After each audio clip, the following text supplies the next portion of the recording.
자, 그러면 앞 시간에 이어서 오늘은 우리 부가가치세 문제 10번부터 같이 풀어보도록 하겠습니다. 자, 10번 문제는 다음 중 부가가치세 매출세액에서 공제하는 매입세액으로 옳은 것은 이랬습니다. 자, 공제 받을 수 없는 거 어제 우리가 좀 말미에 정리를 했었는데, 자, 공제할 수 있는 것을 찾아보는 겁니다. 면세 사업과 관련된 매입세액 공제 받을 수 있을까요? 예, 안 된다. 토지 조성 관련 매입세액 안 되죠. 네. 접대비 안 됩니다. 그래서 4번이었습니다. 자, 의제 매입세액에 대해서는 우리가 그 앞에서 구체적인 설명은 없었어요. 이 이론 수업에서. 그냥 의제 매입세액이 어떤 제도다 하는 건 여러분 알고 있어야 돼요. 의제 매입세액은 농수산물 면세 재화를 재료로 해서 과세 재화를 공급하는 사업자에게 일정률을 의제해서 매입세액을 공제해주는 그런 제도입니다. 그래서 이 매입 그 세액이 전혀 발생하지 않는, 아니면 아주 조금밖에 발생할 수 없는 그런 구조를 가지고 있는 그런 과세 사업자를 구제하기 위한 그런 제도라고 보시면 되고요. 대표적인 것이 우리 주변에서 볼 수 있는 식당업, 그 다음에 제조업 중에서는 통조림이라든가 이런 농수산물을 가공해서 가공식품을 만들어내는 기업들을 여러분이 떠올리시면 된다는 것이죠. 의제 매입세액, 이거는 공제가 가능하죠. 다음 11번, 다음 중 부가가치세 매출세액에서 공제받을 수 있는 매입세액에 해당하는 것은 이랬습니다. 네, 역시 같은 질문이에요.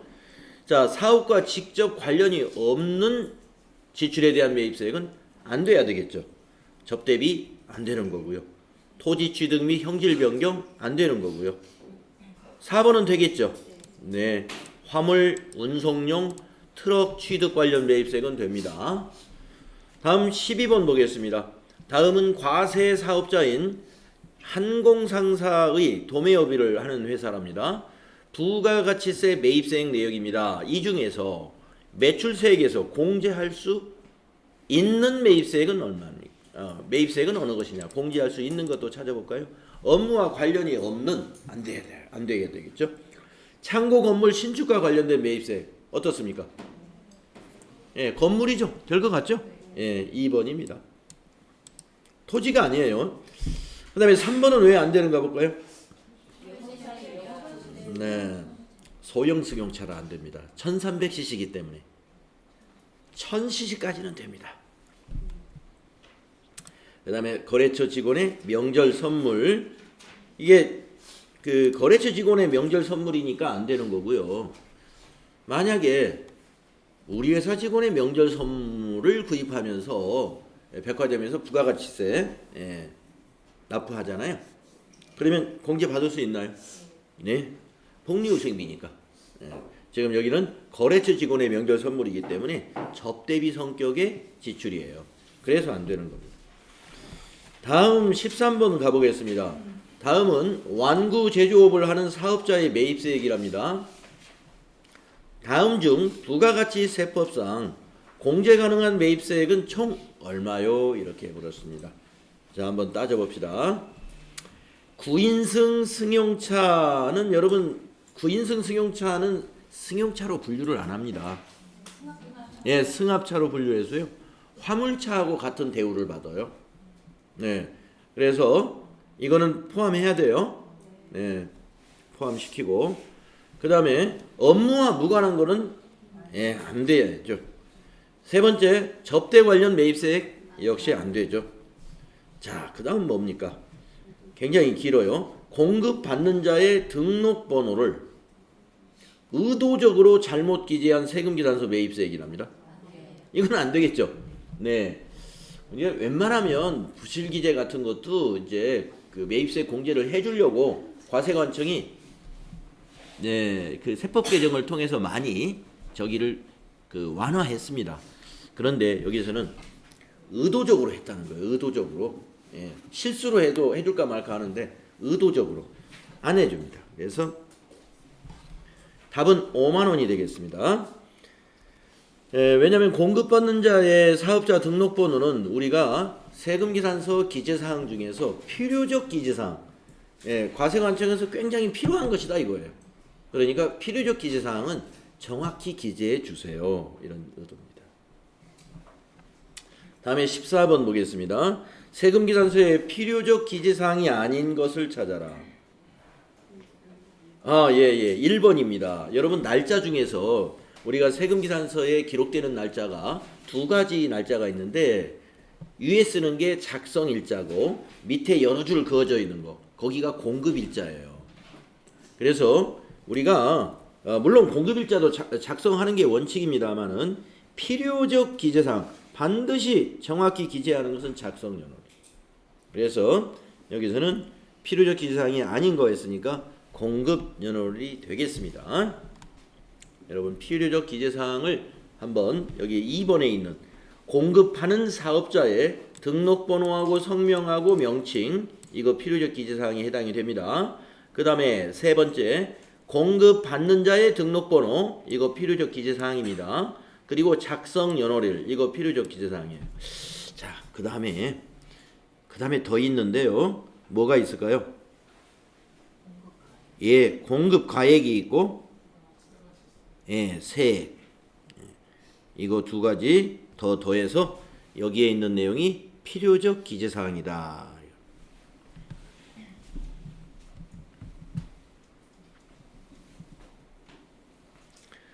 자, 그러면은 15번으로 넘어가 볼까요? 다음 중 세금계산서를 발급해야 하는 경우에 해당하는 것은 이랬습니다. 세금계산서를 또는 영수증에 대한 것을 발급을 하지 아니해도 되는 어느 업종이 있었잖아요. 과세사업자 중에서도. 근데 여기는 발급을 해야 하는 경우를 찾아봐라 이겁니다. 택시 안 해도 되죠. 면세 사업에 전용한 재화. 이거는 이제 그 간주 공급이기 때문에 간주 공급은 세금계산서 발급을 안 해도 된다 그랬죠. 간주 공급 중에서 세금계산서를 발급해야 되는 경우가 타사업장 반출밖에 없습니다. 아시겠죠? 타사업장 반출. 그거는 세금계산서를 발급해야 돼요. 자, 그래서 2번도 해당이 없고 노점상 안 하죠? 4번은요? 이건 해야 됩니다. 왜 그러냐면 이게 원래 외국으로 수출할 때는 세금계산서를 발급을 안 합니다. 그러나 4번에 있는 내국 신용장에 의한 재화의 공급이라는 것은 영세율 세금계산서를 발급해야 되는 국내 거래예요. 그래서 4번이 답이 되겠습니다. 다음 16번 보겠습니다. 사업자가 행하는 다음 거래 중 세금계산서를 발급해야 하는 경우를 찾아봐라 이랬습니다. 무인 자동 판매기를 이용한 재화의 공급.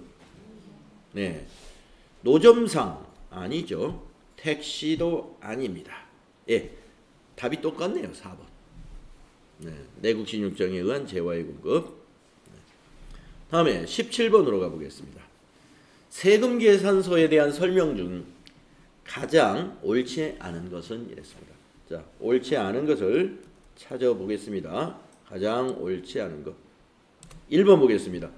사업자가 재화 또는 용역의 공급 시기가 되기 전에 세금계산서를 발급하고 그 세금계산서 발급일로부터 7일 이내에 대가를 받으면 정당한 세금계산서로 본다. 이거 맞습니다.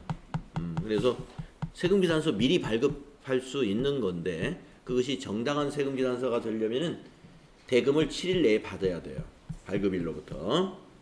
2번 목욕, 이발, 미용, 여객 운송업 입장권을 발매하여 영위하는 사업들은 원칙적으로 세금계산서를 발급할 수 없다. 맞아요. 3번 내국 신용장 또는 구매 확인서에 의하여 공급하는 수출재와 임가공 용역은 영세율이 적용되므로 세금계산서를 발급하지 않아도 된다. 이게 틀렸네요. 우리 아까 저기 15번, 14번에서 나왔듯이 내국 신용장 또는 구매 확인서에 의해서 공급하는 수출재와 임가공 용역에 관한 것은 국내 업체 간의 거래라는 거죠. 그렇기 때문에 영세율 세금계산서를 발급한다. 예, 기억하십시오. 그래서 안 와도 된다. 안 해. 해야만 합니다. 그래서 3번이 옳지 않고요. 4번을 읽어보겠습니다. 거래처별로 1여골의 공급가액을, 여기서 이제 여골이라는 말은요, 한 달 전을 말합니다. 지난달을 가리키는 말이에요. 1여골, 지난달. 2여골, 지난달. 그러니까 4월의 입장에서 1여골은 3월을 얘기하는 거죠.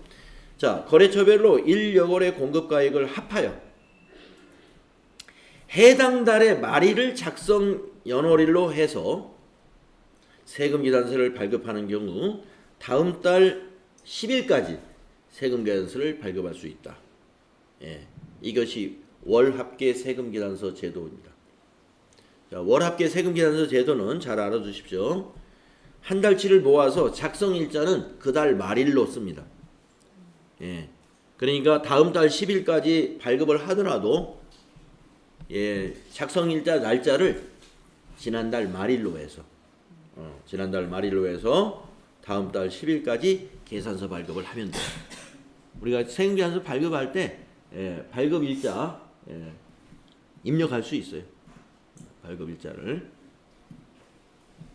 자 이렇게 해서 17번에 3번이 옳지 않다. 알아두시기 바랍니다. 자, 그 다음 문제 18번 보겠습니다. 세금계산서에 대한 설명입니다. 가장 옳은 것은 이랬네요.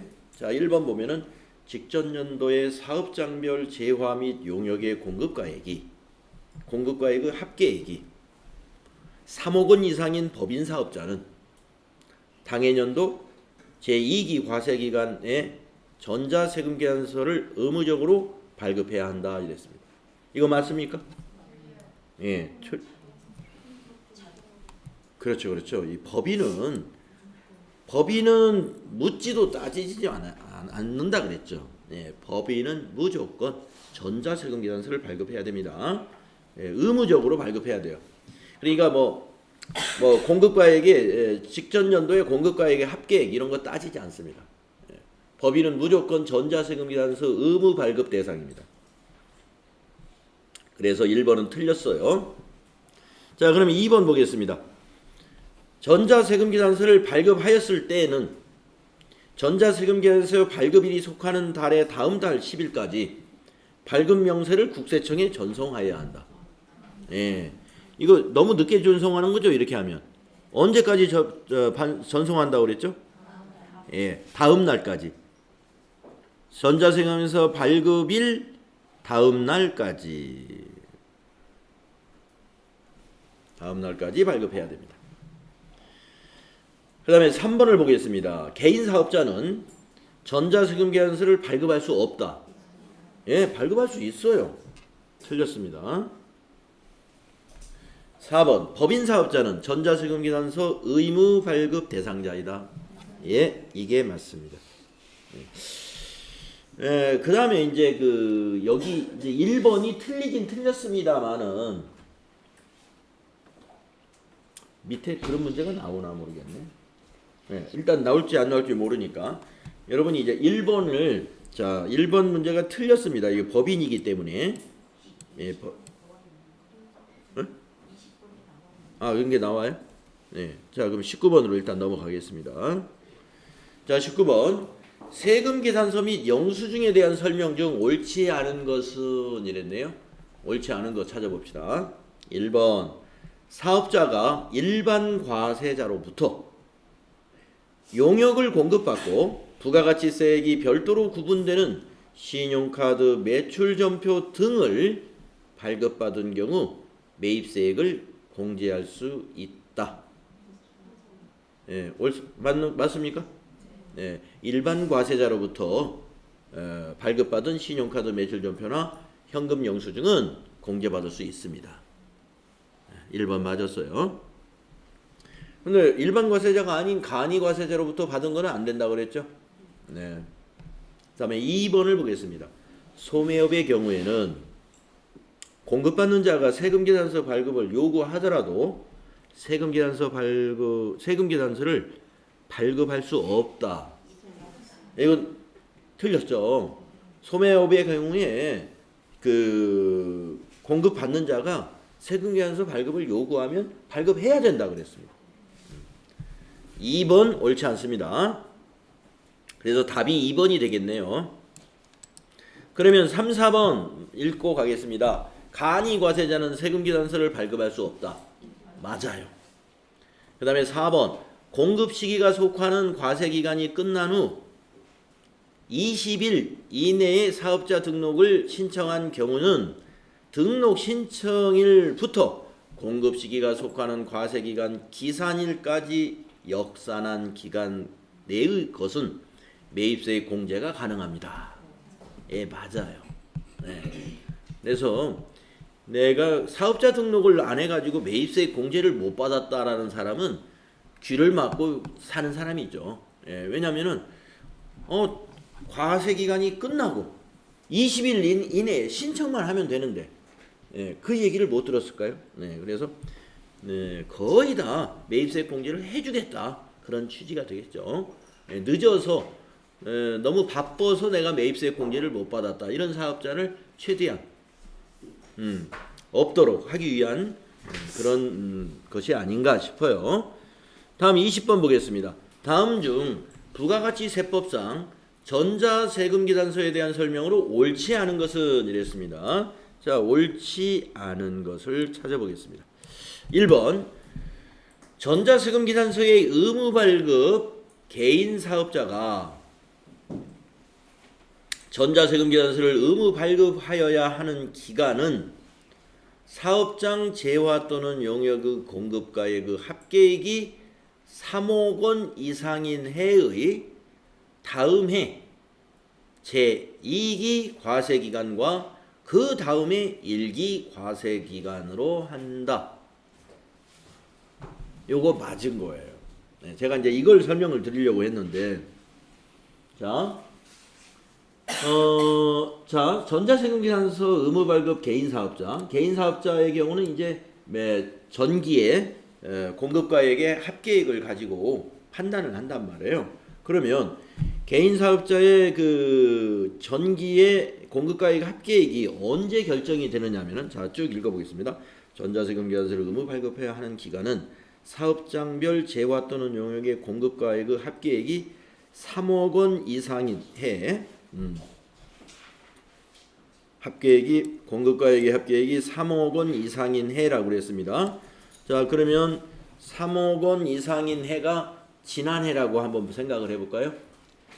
내가 개인 사업자인데 지난해 우리 회사에 과세 공급가액 이제 2019년 7월 1일 이후부터는 과세 면세를 전부 합쳐서 3억 원 이상으로 보는 거고 아직까지는 과세 공급가액만 3억 원 이상을 따집니다.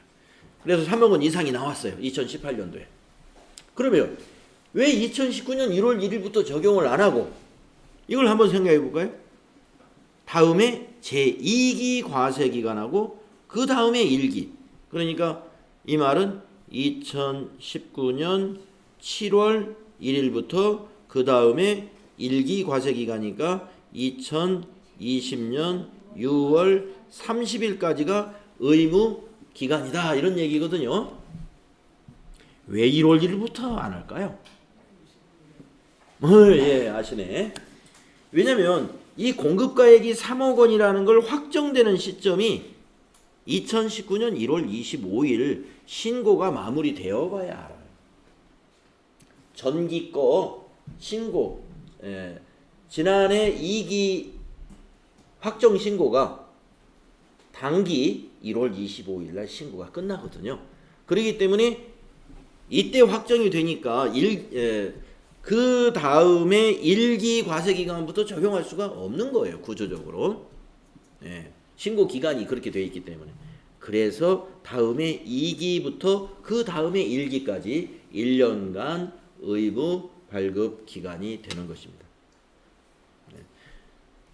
왜 1년간만 의무 발급 기간이 지정이 되냐면 다시 매출이 떨어져 버리면 그 다음에는 또 해당이 안 되니까 일단 1년씩 의무 발급 기간이 됩니다.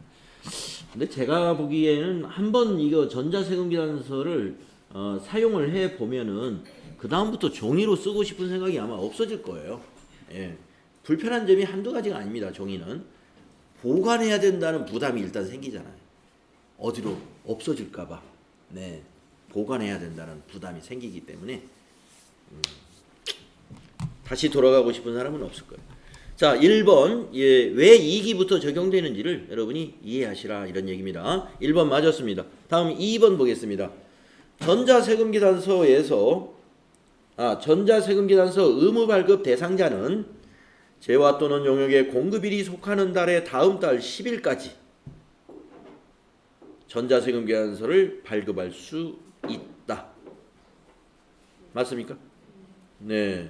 이게 월합계 세금계산서는 지난달에 말일을 발행일자로 해서 다음 달 10일까지 전자세금계산서 발급할 수 있습니다. 그러면서 3번을 보겠습니다.